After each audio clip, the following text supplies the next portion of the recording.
বর্তমান অন্তর্বর্তীকালীন সরকার তাদের মধ্যে নিজেদের আলোচনা করার সিদ্ধান্ত নিয়েছে। জনগণকে তারপরে পরিপূর্ণ প্রত্যক্ষণ করার লাইনে দাঁড়িয়ে আছে।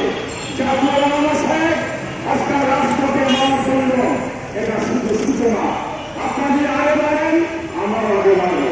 আপনাদের এখান থেকে ক্ষমতা হয়ে যান, আমরা আমাদের কথা এখান থেকে বলে নেব। আমরা এই দেশ প্রাণ সম্বন্ধের দেশ। কিভাবে মানুষের অধিকার প্রতিষ্ঠিত করতে হয়, মানব অধিকারের স্থান দিয়েছে। আপনার পশ্চিমাদের মানব অধিকারের কোনো মূল্যায়ন নেই। যদি মূল্যায়ন থাকতো আমাদের আমার পূর্ববর্তী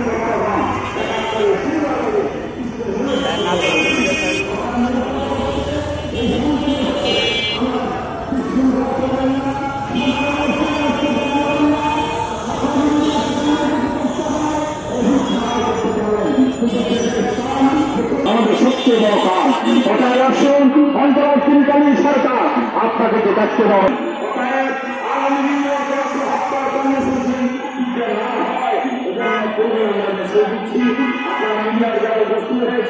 আপনাদের মাধ্যমে দেশের জনগণকে জানাচ্ছি, রাজনীতিকে জানাচ্ছি, দেশের সত্যিকার দেশের যারা অভিভাবক তাদেরকে জানাচ্ছি, এই বর্তমান পেশা আমাদের সামনে আসছে। আমরা একসাথে প্রত্যাখ্যান করলাম, এর সাথে আমাদের আমাদের সংসদ থাকবে না। অর্থাৎ আসুন সবচেয়ে স্থানীয় দিয়েছে যারা দিয়েছে সকলের জন্য দিয়েছে, সেটাই যদি বাস্তবায়ন করতে পারি সত্যিকার একটি আমাদের কল্যাণ ব্যবস্থা হবে। এটাই আমরা চাই। এর মাঝে ভাষা বলার জন্য চূড়ান্ত নিরক্ষণ ধরনের কার্য করে এই জাতি গ্রহণ করবি না। এটা আসুন আমরা আগামী দিনগুলি সত্যিকার এই ঘটনাকে মনে করেছি। এটা আমরা ভালোভাবে চলতে না পারি, আমাদের মাঠে রাখতে হবে, ঐক্যবদ্ধ হতে হবে।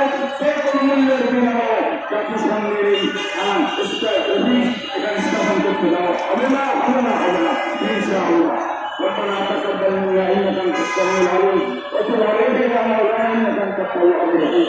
আল্লাহ আমাদের সকলকে ঐক্যবদ্ধ হয়ে দেশের জন্য, জাতির জন্য, ইসলামের জন্য আল্লাহ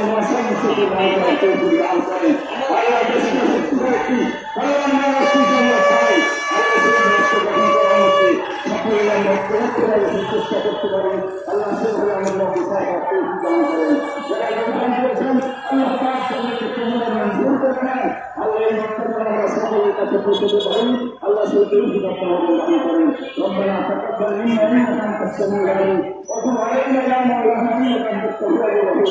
আল্লাহ সারা দুনিয়ার মজলুম মুসলমান কবুতর ফাঁস রহমত নাযিল করেন। যদি এটা কিছু করতে পারে না